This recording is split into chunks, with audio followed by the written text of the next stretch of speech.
بتائیں نا، آپ سے نہ کہوں تو میں کس سے جا کے کہوں؟ فرماتے ہیں میں رو پڑا اور میں کھل کے رویا اور میں تڑپ کے رویا اور پھر میری سسکیاں بند گئیں. تو مجھے کہنے لگی آپ کو کیا ہوا؟ میں نے کہا مجھے بھی دعا مانگنی آ گئی ہے. جب میں اسے کہوں گا نا اللہ تو ہی میرا رب ہے، میں تجھ سے نہ کہوں تو میں کس سے جا کے کہوں؟ میں کیوں کسی بندے سے سوال کروں؟ میں کیوں کسی دنیا دار سے کہوں؟ میں تیرے بندوں کا، نیک بندوں کا وسیلہ لے کے، تیرے محبوب کی غلامی لے کے تیری بارگاہ میں آیا، تجھ سے نہ مانگوں تو کس سے مانگوں؟ سمجھ آ گئی ہے؟ جب میں اس رنگ میں مانگوں گا تو پھر رب میرے اوپر بڑا ہی فضل فرمائے گا، وہ میرے اوپر بڑی رحمت کرے گا، وہ میرے لیے آسانیاں کرے. عزیز دوستو، ہم اس طرح کرنے لگ گئے ہیں کہ ہم نے نا اپنے تعلقات پر اعتماد کرنا شروع کر دیا ہے. میرے تعلقات بہت ہیں. ہم نے اپنی دولت پر اعتماد کرنا شروع کر دیا ہے. میرے پاس دولت بہت ہے. ہم نے اپنے علم پر، اپنی شہرت پر اعتماد کرنا شروع کر دیا ہے کہ میرے پاس فلاں چیز بہت ہے. یاد رکھنا، جب بے نیاز اپنی صفت بے نیازی دکھاتا ہے تو بڑی بڑی دولتوں والے مجبور نظر آتے ہیں. بھائیو، جب انسان کا رشتہ اپنے مالک کے ساتھ ہوتا ہے پھر تو غم بھی کچھ نہیں کہتے، پریشانیاں بھی کچھ نہیں کہتی، پھر تو زندگی صبر والی، پھر تو زندگی توکل والی، پھر تو زندگی بھروسے والی. پھر انسان اپنے آپ کو رسوا نہیں کرتا. دنیا داروں سے امیدیں اس کی ختم ہو جاتی، امیدیں اللہ رسول سے لگا لیتا ہے، مضبوط ہو جاتا ہے، مضبوط، طاقتور ہو جاتا ہے، خوددار ہو جاتا ہے، باوقار، باعزت ہو جاتا ہے. حضرت بہلول دانا رحمت اللہ علیہ بیٹھے تھے تو ہارون رشید حج کر کے آ رہا تھا. تو رستے میں حضرت شیخ سے ملاقات ہو گئی تو السلام علیکم کے بعد کہنے لگا حضور کوئی حکم ہو تو بتائیے گا. تو حضرت بہلول دانا فرمانے لگے تیرا رب کون ہے؟ اس نے کہا اللہ. تو فرمایا میرا کون ہے؟ کہا اللہ. فرمانے لگے تو بڑا ہی بیوقوف ہے، کیا تو یہ سمجھتا ہے کہ رب ہارون رشید کو تو دے گا اور بہلول دانا کو بھول جائے گا؟ تیرا بھی وہی رب ہے، میرا بھی وہی رب ہے. اس نے اگر تجھے دے کے آزمایا ہے تو ہو سکتا ہے مجھے نہ دے کے آزما رہا ہو. جب اس کی حکمت کے تقاضے ہوں گے تو عطا کرے گا اور دے گا. تو جا اپنا کام کر. بھائی، اپنی روحانی زندگی، اپنی عبادات، اپنے وظائف، اپنے روزمرہ کے معاملات، اپنی دعائیں، اپنا استغفار. دیکھو کوئی مشکل کام تو نہیں، 2 رکوع ہیں سورہ واقعہ کے، اگر رات کو پڑھ لی جائے تو. میں کس طرح یہ بات بیان کروں کہ تعویذ بانٹنا آسان ہے اور وظیفہ بتانا مشکل ہے. سارا دن تعویذ بانٹیں تو لوگ لینے کو تیار ہیں، اور اگر آپ وظیفہ بتائیں تو کہتے ہیں تو مشکل کام ہے. او خدا کے بندے، اگر آپ کا تعلق قرآن پاک کے ساتھ مضبوط ہو، قرآن پاک کے ساتھ اگر آپ کا رشتہ ہو، لوگ سفارشیں ڈھونڈتے ہیں نا دنیا میں، کوئی تعلق مل جائے تو میرا کام ہو جائے. دنیا میں اتنا مشکل معاملہ ہے، آخرت میں مجھے بتائیے گا کتنا مشکل معاملہ ہوگا. میرے نبی پاک صلی اللہ تعالی علیہ وسلم نے فرمایا جو لوگ سورہ ملک پڑھا کرتے تھے نا، سورہ ملک، یہ سورت ملک قیامت میں ان کی سفارش کرے گی اور اس طرح کرے گی کہ کہے گی اے اللہ یا اس بندے کو جنت میں داخل کر دے یا مجھے قرآن پاک سے علیحدہ کر دے. تو رب فرمائے گا جا اس کا دامن تھام کے اسے جنت تک پہنچایا. آپ بات کو سمجھیں، جب آپ کے تعلقات اپنے معاملات کے ساتھ مضبوط ہوں گے، یہ نبی کریم نے وعدہ کیا ہے کہ تو سورت واقعہ پڑھ تیرے گھر میں فاقہ نہیں آئے گا. حضرت عبداللہ ابن مسعود رضی اللہ تعالیٰ عنہ بیمار تھے تو حضرت عثمان غنی رضی اللہ تعالیٰ عنہ تیمارداری کے لیے تشریف لے گئے اور جا کر کے کہا کہ آپ بڑے بیمار ہیں، آپ کی بیٹیاں زیادہ ہیں، میں چاہتا ہوں کہ خزانے میں سے کچھ مدد کروں. تو سیدنا عبداللہ ابن مسعود رضی اللہ تعالیٰ عنہ اٹھ کے بیٹھ گئے اور کہنے لگے امیر المومنین، اللہ آپ کو میری طرف سے، میری بیٹیوں کی طرف سے بہتر صلہ دے. میری بیٹیوں کو کسی خزانے کی ضرورت نہیں، میں نے انہیں خزانہ دے دیا ہے. کہا جناب آپ نے کون سا خزانہ دیا ہے، میں آپ کے مالی معاملات کو جانتا ہوں. تو فرمانے لگے امیر المومنین، میرے نبی کریم نے فرمایا ہے جو سورت واقعہ پڑھے اسے کبھی فاقہ نہیں آتا. میں نے بیٹیوں کو یاد کرا دی ہے، یہ خزانہ میں نے انہیں دے دیا ہے. وہ سارے والدین سنیں جو بیٹیوں کے لیے پریشان رہتے. حضرت عبداللہ ابن مسعود نصیحت کر رہے ہیں، فرمانے لگے میں نے سورت واقعہ یاد بھی کرا دی ہے، پڑھنے کی عادت بھی ڈال دی ہے. حضور نے فرمایا ہے جو سورت واقعہ پڑھے اسے فاقہ نہیں آتا. کہنے لگے چاند تو اپنی جگہ چھوڑ سکتا ہے، سورج گر سکتا ہے، تارے ٹوٹ سکتے ہیں، پر مدینے والے رسول کی بات غلط نہیں ہو سکتی. حضور نے فرمایا فاقہ نہیں آئے گا تو انشاءاللہ کبھی بھی نہیں آئے گا. ہمارے ہاں تسبیحات پڑھ لی جاتی ہیں اگر کبھی موقع ملے، لیکن وہ خاص انہماک، وہ خاص شوق، وہ خاص ذوق اللہ تبارک و تعالیٰ کی عبادت کا. ایک ہوتا ہے نماز پڑھنا، ایک ہوتا ہے اہتمام کے ساتھ نماز پڑھنا، یعنی ذرا وقت پہ اٹھنا، ذرا صحیح کر کے وضو کرنا، ذرا شوق سے مصلی بچھانا. ایک ہوتا ہے تسبیح پڑھ لینا، اور ایک ہوتا ہے ذرا تھوڑا سا نا شوق کے ساتھ اللہ کو یاد کرنا. آپ کبھی جو میں نے آیہ کریمہ پڑھی اس کی آپ شان نزول دیکھیں. نبی کریم صلی اللہ تعالی علیہ وسلم کے نا کچھ صحابہ اللہ کی محبت کے شوق میں حضور کی بارگاہ میں حاضر ہوئے، اور انہوں نے آ کے عرض پتہ کیا کیا؟ عرض کرنے لگے یا رسول اللہ صلی اللہ تعالی علیہ وسلم سالوں بیت گئے ہیں سجدے کرتے ہوئے، حضور سالوں بیت گئے ہیں تسبیح پڑھتے ہوئے، سالوں بیت گئے کہتے ہوئے کہ سبحان اللہ وہ پاک ہے، ہمیں سالوں بیت گئے یہ کہتے ہوئے کہ اللہ اکبر وہی سب سے بڑا ہے، سالوں بیت گئے کہتے ہوئے کہ الحمدللہ ساری تعریفیں اللہ کے لیے، سالوں بیت گئے اس کی تسبیح کرتے، تحلیل کرتے، تکبیر کہتے. حضور اب نہ ہمارا اپنے رب سے ملنے کو جی چاہتا ہے. کبھی اے حقیقت منتظر نظر آنا لباس مجاز میں، لاکھوں سجدے تڑپ رہے ہیں میری جبین نیاز میں.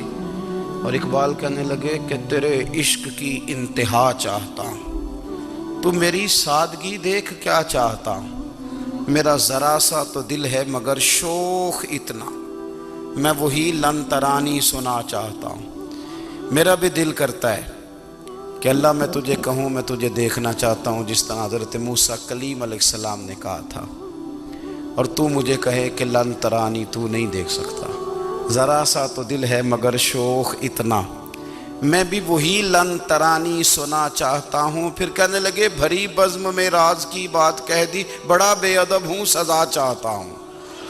دیکھو سب لوگوں کے بیچ ہی میں نے یہ کہہ دیا. میرے عزیز صحابہ نا شوق میں، کتنے سارے لوگ ہیں آپ، کتنی ماشاءاللہ بڑی تعداد میں آپ آئے ہیں. ہم بھی کبھی اس شوق میں گئے ہیں کہ ہمارے رب کو دیکھنے کو دل چاہتا ہے، ہمارا جی چاہے وہ کبھی ہمیں ملے، ہم کبھی اس کی زیارت کریں، اس کی بارگاہ کرم میں ہم حاضر ہوں. صحابہ نے عرض کیا یا رسول اللہ صلی اللہ تعالی علیہ وسلم ہمارا رب کہاں ہے؟ ہمارا نا اپنے رب کو دیکھنے کو جی چاہتا ہے. جب صحابہ نے یہ عرض کیا تو اللہ نے قرآن مجید نازل کیا، فرمایا وَإِذَا سَأَلَكَ عِبَادِي أَنِّي فَإِنِّي قَرِيبٌ. محبوب جب میرے بندے آپ کی بارگاہ میں آ کے میرے بارے میں پوچھیں نا تو ان سے کہہ دینا میں ان کے قریب ہی ہوں، قریب ہی ہوں. دلیل کیا ہے؟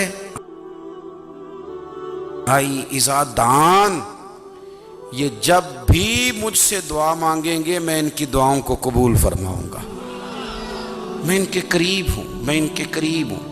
یہ جب بھی دعا مانگیں گے نا میں قبول کروں گا، میں ان کے قریب ہوں.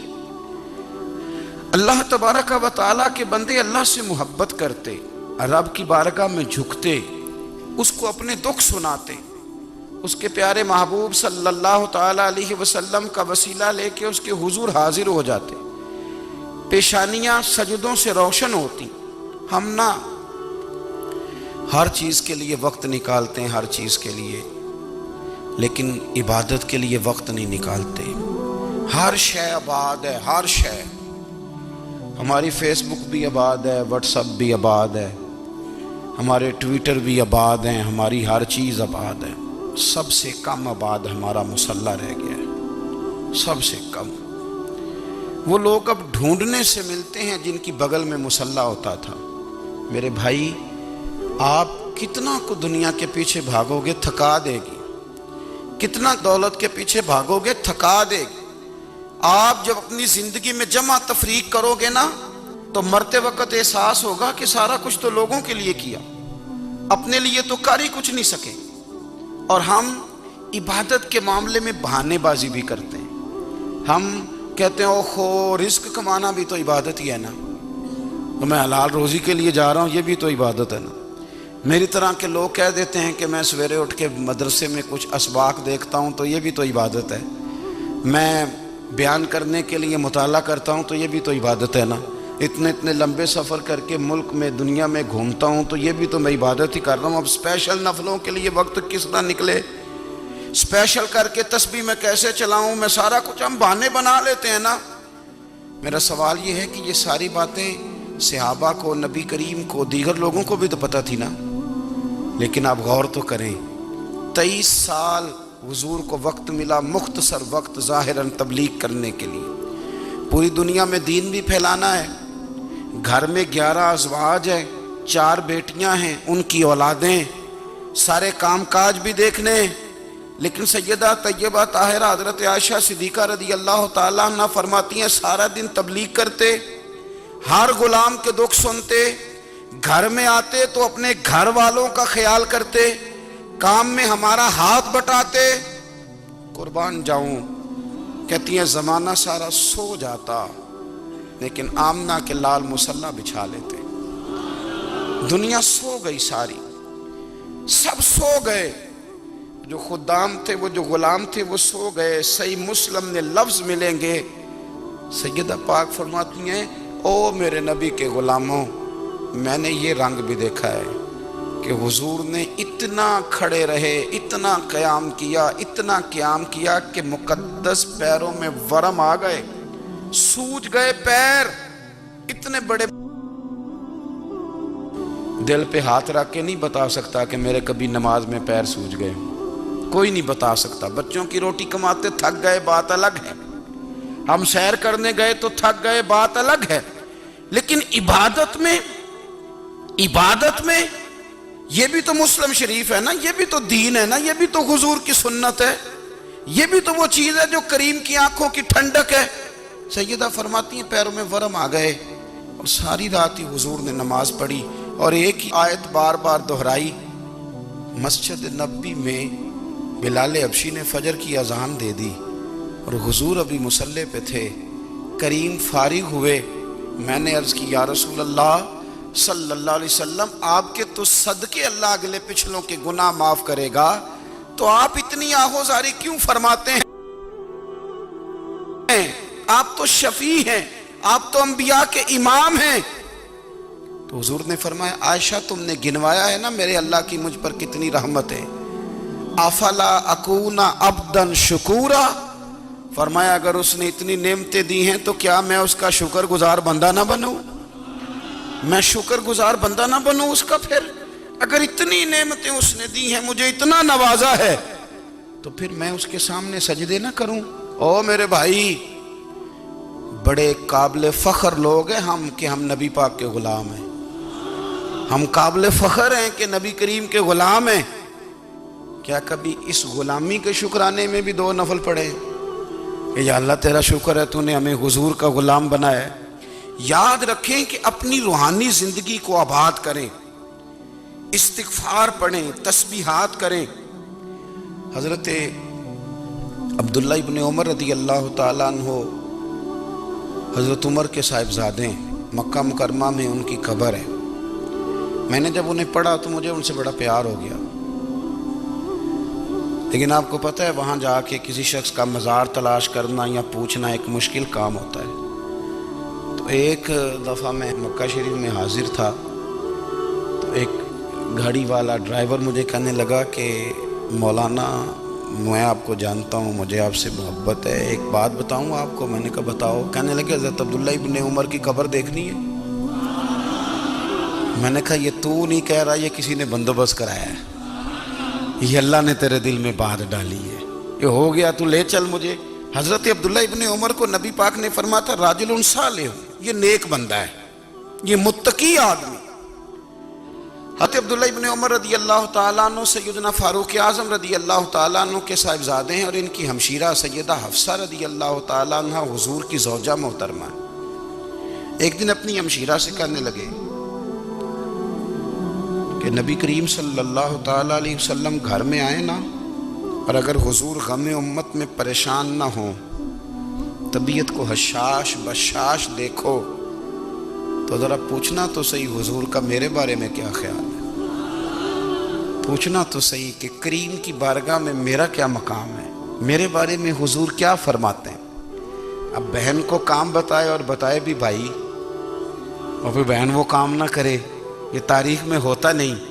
حضرت عمر فاروق رضی اللہ تعالیٰ عنہ کی صاحبزادی ام المومنین رضی اللہ تعالیٰ عنہ فرماتی ہیں کہ میں تو بس منتظر تھی، انہوں نے تو کہا تھا نا کہ اگر تم حشاش بشاش دیکھو تو بات کرنا، لیکن حضور تشریف لائے، میری باری تھی، میرے گھر تشریف لائے، کھانا پیش کیا تو فوراً میں نے عرض کی حضور ایک بات پوچھنی تھی، تو حضور نے فرمایا پوچھئے۔ میں نے عرض کی حضور میرے بھائی عبداللہ ابن عمر کے بارے میں آپ کا کیا خیال ہے؟ نوجوانوں میری بات پہ غور کرنا، میرے بھائی کے بارے میں آپ کا کیا خیال ہے؟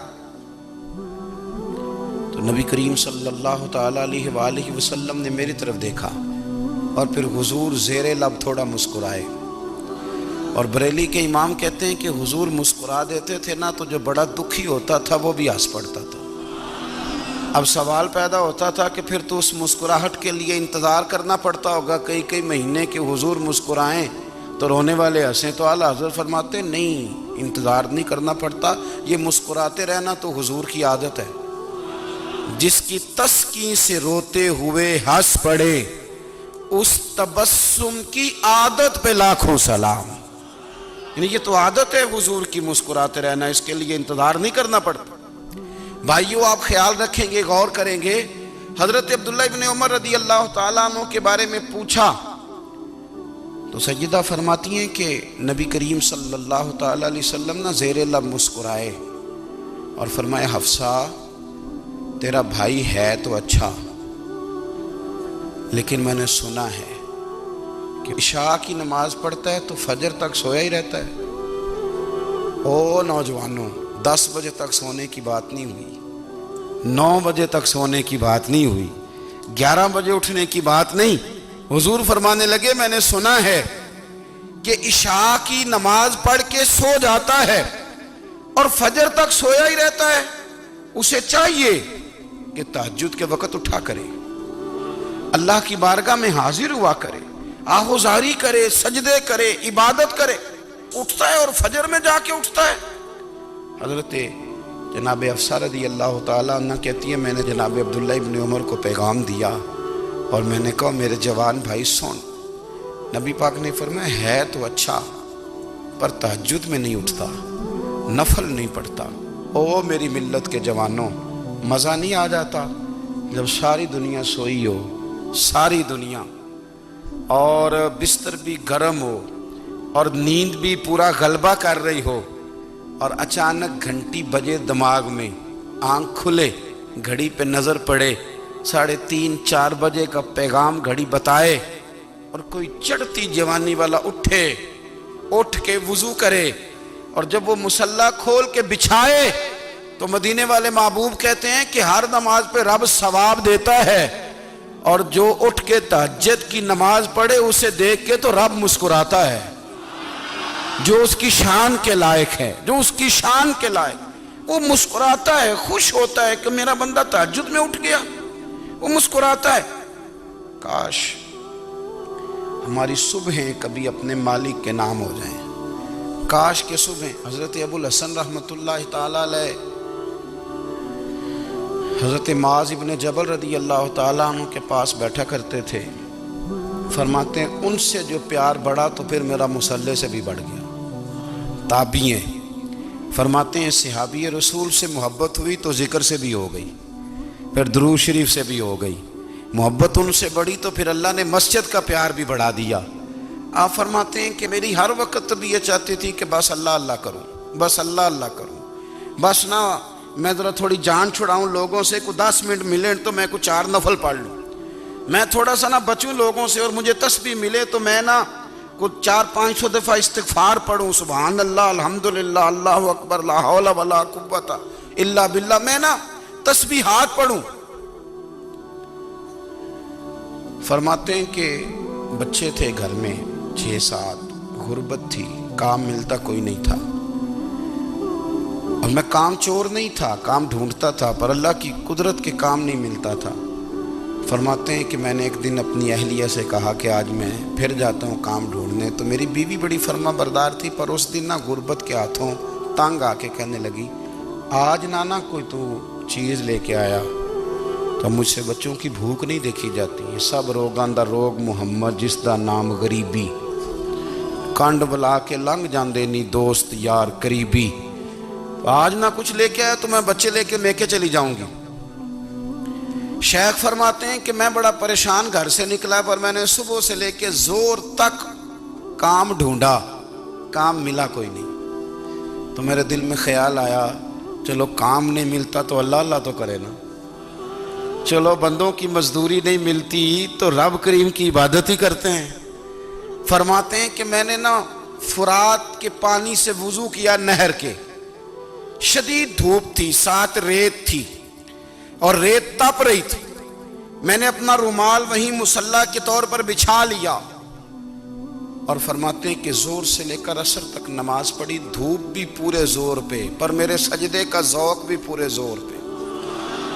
فرماتے ہیں سورج بھی چمک رہا ہے اور رب کی عبادت کا ذوق بھی پورے زور پہ، میں سجدہ کروں تو پھر میرا اٹھانے کو جی نہ چاہے۔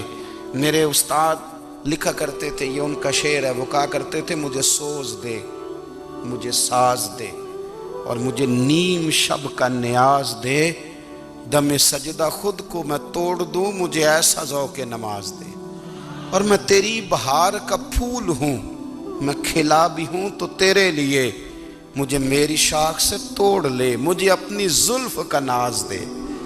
بھائی فرماتے ہیں کہ عصر تک میں نے نفل پڑھے، دل ڈھلنے لگا، عصر کی نماز پڑھی اور میں وہاں سے چلا۔ اب میں جب نکلنے لگا تو دل میں خیال آیا کہ چھوٹی چھوٹی دیواریں ہیں گھر کی، بغیر کچھ لیے جاؤں گا تو بیوی دور سے دیکھے گی تو شور کرے گی کہ پھر خالی ہاتھ آ گیا ہے۔ کہتے میں نے اپنے اسی رومال میں جس پہ میں نے نماز پڑھی تھی نا، رومال میں کی عقید پنجابی جسافہ کہتے ہیں، اسی میں نا میں نے کچھ ریت بھر لی کہ وہ دور سے دیکھے گی تو سمجھے گی کچھ لے کے آیا ہے، چلو جا کے اسے بتا دوں گا کہ آج پھر مزدوری نہیں ملی۔ کہتے ہیں وہ ریت لے کر جب میں گھر میں گیا تو پہلے بیوی دروازے پہ کھڑی ہوتی تھی، پوچھتی تھی خالی ہاتھ آ گئے ہو؟ آج میں نے دیکھا تو ہے ہی کوئی نہیں۔ فرماتے ہیں میں اندر داخل ہوا، سلام لیے، کونے میں میں نے وہ رومال رکھ دیا اور میں نے آواز دی کہ بھلی مانس کہاں ہو؟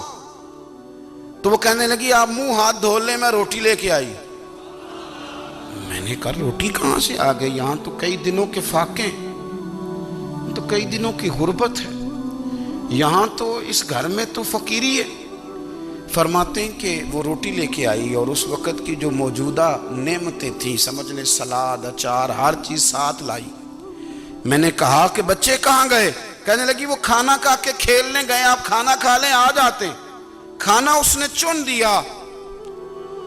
میں نے حیرت انگیز لہجے میں ساری نعمتیں اپنے دسترخوان پہ دیکھ کر کے بیوی سے پوچھا یہ کہاں سے آیا کھانا؟ بچوں کو تو نے کہاں سے کھانا کھلایا؟ یہ سارا کچھ کیسا ہے؟ تو کہنے لگی پتہ نہیں آج آپ کس کریم کی مزدوری کرنے چلے گئے تھے، پتہ نہیں کس کریم کی، میرے گھر میں تو اتنی نعمتیں آئی ہیں کہ مجھ سے سنبھالی نہیں جا رہی، اتنا اناج ہے، اتنا گندم ہے، کس کریم کے دروازے آج چلے گئے تھے؟ یہ کہتے کہتے وہ اٹھی اور اٹھ کر کے کہنے لگی پہلے بڑا کچھ آیا تھا، اب کیا لے آئے ہو؟ اور جا کر کے نا اس نے وہ ریت والا رومال کھولا، کہنے لگے میں تو لے کے آیا تھا ریت، تو میرے رب نے اسے بھی سونے اور ہیرے بنا دیا تھا۔ نبی کریم علیہ السلام نے فرمایا بندہ نفلوں کے ذریعے رب کے قریب جاتا ہے، اور اتنا قریب جاتا ہے کہ پھر اللہ اس کی زبان بن جاتا ہے، اللہ اس کی آنکھیں بن جاتا ہے، کان بن جاتا ہے، ہاتھ اور پیر بن جاتا ہے۔ تو یہ تو عبادت ہے، یہ تو اللہ کی بارگاہ کی حاضری ہے جو آپ کو اللہ کے قریب کرے گی۔ تو اپنے نماز کو اہمیت دے کے ادا کریں، نمازیں موبائل بند کر کے ادا کریں۔ لیکن نا کچھ لوگ کہتے ہیں مجھے ٹائم نہیں ملتا نماز کا، تو میں کہتا ہوں یہ آپ نے بڑی جرت کی بات کی ہے۔ مجھے کو میرا پیر بھائی کہا جائے نا میرے پاس ٹائم نہیں آپ کو ملنے کا، تو میں کہتا ہوں آج کے بعد آنا ہی نہ۔ میں تو کیا سمجھتا ہے، تو بہت بڑا آدمی ہے، تیرے پاس ٹائم نہیں ہے اور ہمیں ملنے کا ٹائم، موج کر۔ تو آپ نے اللہ رسول کو ہی کہہ دیا ٹائم نہیں۔ اور عجیب فلسفہ ہے نا، کہا جائے نماز پڑھنے آؤ تو کہتے ہیں کپڑے ٹھیک نہیں، اور کہا جائے کہ آؤ ذرا دعوت پہ چلیں تو کہتے ہیں 1 منٹ ٹھہر میں کپڑے بدل کے آیا۔ نماز کے لیے کہا تو کہتا ٹھیک نہیں، دعوت کے لیے کہا تو کہتا میں ذرا تیاری کر لوں، یوں جانا مناسب نہیں۔ یہ معاملہ ٹھیک نہیں۔ رب تو فرماتا ہے کہ جب تو مسجد میں آ تو زینت اختیار کر کے آ، خوب ذوق سے دعا مانگے، خوب شوق سے نماز پڑھیں، خوب استغفار کا مزاج بنائیں۔ آپ لوگوں کے بیچ رہ کے سکھ حاصل کرنا چاہتے ہیں، لیکن آپ کو پتہ ہے کئی مہینے غار حرا میں رہنا بھی مدینے والے محبوب کا طریقہ ہے۔ ہر سال اعتکاف بیٹھنا الگ سے، یہ بھی حضور کا طریقہ ہے۔ مسجد نبی کے اندر دروازہ کھلتا تھا نبی کریم کا، پر گھر کے اندر نفل پڑھے نبی پاک، اور حضور فرماتے ہیں کچھ نفل نماز گھر میں بھی پڑھا کرو، گھر کو قبرستان نہ بناؤ۔ ہمارا گھر اللہ کے ذکر سے آباد ہوگا اگر ہم نماز پڑھیں گے نا۔ میں جب سنت پڑھنے کے لیے گھر میں کھڑا ہوتا ہوں تو میرا جو 2.5-3 سال کا بیٹا ہے نا، وہ بھی میرے ساتھ نماز پڑھنی شروع کر دے۔ اسے پتہ کوئی نہیں نماز کیا ہوتی ہے، لیکن وہ بھی نا سجدہ نہ بھی کرنا ہے تو ساتھ لیٹ ضرور جاتا ہے۔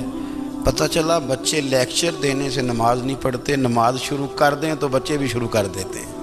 ہم جب پریشان ہوتے ہیں تو لیکچر دیتے ہیں، تو لیکچر تو باہر شاید چل جائے، گھر میں کیسے چلے گا؟ گھر میں تو عمل چلے گا۔ تو میرے عزیز، آج کے اس روحانی اجتماع میں ہمارے دوستوں نے جو محنت کی، ہم نے بار بار اپنی نیت سے پوچھا خدا ہمیں معاف کرے اگر کوئی ذاتی شہرت ہے، کوئی ہمارے ذاتی مفادات ہیں، رب ہمیں ہدایت دے۔ ہماری یہ خواہش تھی کہ روحانی اجتماع ہمیں تھوڑا سا اللہ اور اس کے رسول کے جانب مائل کرے، کچھ ہمارا رشتہ مصلی کے ساتھ مضبوط کرے۔